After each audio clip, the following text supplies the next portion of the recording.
A few years back, we were using the monolithic architecture, and gradually with time, we moved to the microservice architecture. But a lot of people are still using the old way of messaging communication. And because of that, they are still facing the same problems that we faced earlier with the monolithic architecture. My name is Kamal Sharma, and today we will talk about Google's messaging service Cloud PubSub. It is a very advanced way of messaging communication, and this service can play a vital role to make your systems better, efficient, and loosely coupled. If you have any questions, feel free to connect with me on LinkedIn and send me a message. Let's start.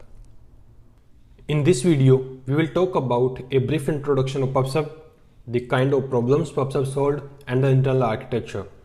We will also talk about different ways of reading data from PubSub and some of the PubSub challenges. In the last, we'll discuss how we can restrict access for unauthorized users and the performance monitoring. PubSub is an asynchronous communication method in which messages are exchanged between applications without knowing the identity of sender or recipient. Cloud PubSub lets users focus on application logic regardless of location or scale. It includes end-to-end encryption, audit logging, fully automated scaling and provisioning with virtual unlimited throughput.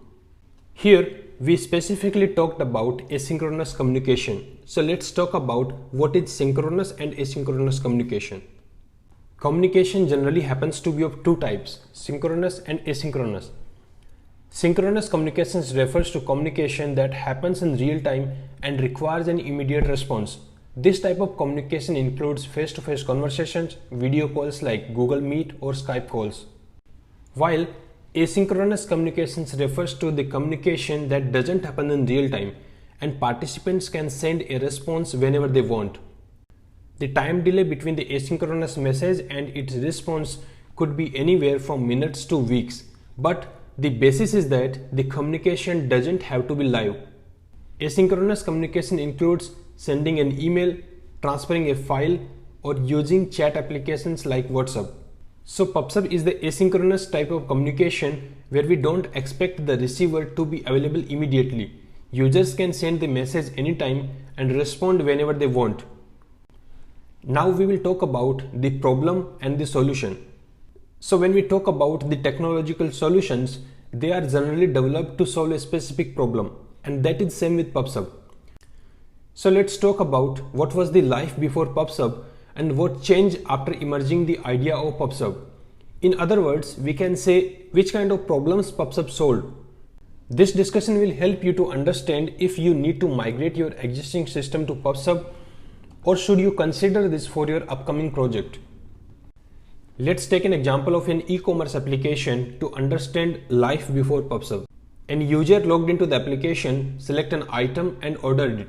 The e-commerce company receives the payment, processes the order and ships the item, and that is finally delivered to the user. Users get notifications at each step like order confirmation, shipped or delivered. This is the basic functionality, and we will talk about the application architecture. This application has microservice based architecture and has multiple services like order service, payment service and delivery service. This seems to be very simple and straightforward application. We are doing HTTP calls at each level and communicating with other microservices. It is scalable and we can add more machines according to the throughput. It fulfills our requirement for distributed system architecture. I'm not seeing any complexity here. Looks great. So what was the problem? If you think about the application expansion and the complexity, then you will able to find some problems. Let's talk one by one. First problem is tight coupling. Each microservice is tightly coupled with each other because when one service sends a notification to another, it should know about the target service. That adds a new limitation, and same is true vice versa. Means receiver should also know who is sending messages, and that creates a big dependency. Second problem is multiple receivers. What if you want to send the same message to multiple services? We have to change our existing service, and that adds development overhead. The third problem is service failure. What if any given service failed at any moment? It can be because of a sudden spike in throughput, or service might not available because of some reason. We have to maintain some kind of retry logic that can keep tracking the number of undelivered messages. The fourth problem is adding a new service. If we need to add a new service, like logging, monitoring, or any kind of analytics service that needs message at each step, then we have to update all the existing services to send messages to the new service. That again adds new development overhead. You might think about creating a separate notification service, but the same problem and complexity would still be there. Also, think about scalability and availability of the system. After some time, your notification service would start looking like a server room. Every time when we are changing in central service, all services will be affected. So if central service is down, then it will be a big disaster. Now the question comes, what to do, or what can be the optimized solution? So let's try to change the existing architecture. Here we are creating a central messaging service. All the microservices will only send notifications to this central messaging service with notification type and some other attributes. The users will register to messaging service, and the messaging service will send messages to the registered users of their interest, or we can say registered users would read messages of their interest. Here I am saying registered users because users are only communicating to the central messaging service instead of individual services, and central messaging service must know the authorized users. So users are registering themselves, and only registered users would be authorized for message receiving. It seems to be more simpler because now we are able to solve all the problems from prior architecture. Let's talk about how it's solved. The first is loosely coupled. Microservices are not binded to each other, or you can say not dependent on each other to send notifications, since they are unaware of sender or receiver. So this would solve our first problem of tight coupling. Second is multiple receivers. If we need to send a message to more than one receiver, then that can be directly possible from a central messaging service, and we don't need to change anything in the sender application. This would remove our development overhead. Third is service failure. Now microservices are not communicating with each other, so they will not be affected for any service failure. The central messaging service can retry and resend undelivered messages to the registered service, or the target service can simply pull the message from the central messaging service whenever it is available. So the service failure will not affect the system. The fourth is add a new service. If we introduce a new service, then we don't need to do any change in the existing services. The new service needs to simply register itself to the messaging service, and it can start receiving messages. Quite easy, and lot of development effort is saved. Now you can say you narrate the whole story, but where the PubSub would come in the picture? Don't worry, we are almost there. PubSub is an architectural design pattern to implement the above central messaging service. We call it the publisher-subscriber model. Let's talk about it. This is a general architecture of publisher-subscriber model. A publisher application creates a topic and sends messages to the topic. The topic is then writing the message in the storage. Subscriber applications create a subscription to the topic to retrieve messages from it and acknowledge back to the topic when the message is successfully processed. There are several key components in this model. First is topic. Topic is the named entity that represents a feed of messages. In other words, we can say we are just grouping similar type of messages at a single place. For example, if we want to send messages for orders, then we can create two topics, new orders and processed orders. So all the new placed orders would be saved under new orders, and the processed order messages would be saved under processed orders topic. The next component is subscription.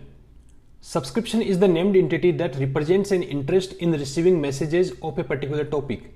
For example, order processing service wants to read messages for new orders, so it has to create a subscription from where it can read all the new order messages. Next is publisher. These are the message senders who send messages to a specific topic. For example, ordering service sends a message when a new order is placed, so order service will act as a publisher. Subscriber. Subscriber is the actual message consumer who receives messages on a specific subscription. For example, order processing service, which is consuming new order messages, so it will create a subscription on new order topic and consume the messages. The last component is message. A message contains the data payload and optional attributes that describes the payload content. A new order message can have informations like order ID, user ID, and item number. So how our e-commerce application looks like with the publisher subscriber model? This looks really simple and loosely coupled architecture. Now if we talk about implementation of own messaging service based on the publisher subscriber model, it can be really tedious because of its complexity. Since you have to manage all the data storage, internal communication, scaling, and many more things. So Google developed a service called Cloud PubSub. It is a fully managed service based on the publisher subscriber model that provides a sandbox environment where you can create a topic, subscription, and publish and receive messages.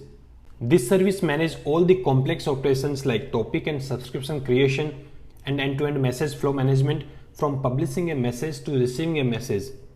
It also takes care of service scalability, availability, latency, and message persistence. Let's talk about some of the PubSub features. First is ingest events at any scale. Users can scale without provisioning, partitioning, or load isolation, so users don't need to worry about the message throughput. Second feature is at least once delivery. PubSub replicates messages in multiple zones and ensures the message delivery for each recipient. It means if the PubSub stores the message successfully, it guarantees to deliver messages to all the subscribed users. Third is Open API. PubSub provides open APIs and client libraries in Java, Python, Go, and many other languages. It also supports cross-cloud and hybrid deployments. Fourth is global by default. Cloud PubSub is global in nature, where users can publish and receive messages from anywhere in the world. It would provide a consistent latency. The next feature is no provisioning, auto everything. Users don't need to do any kind of infrastructure provisioning. They can simply publish and consume messages and pay per use. Compliance and security. Cloud PubSub is a HIPAA compliant service offering fine-grained access control and end-to-end encryption. Now next we will talk about the internal architecture of Cloud PubSub.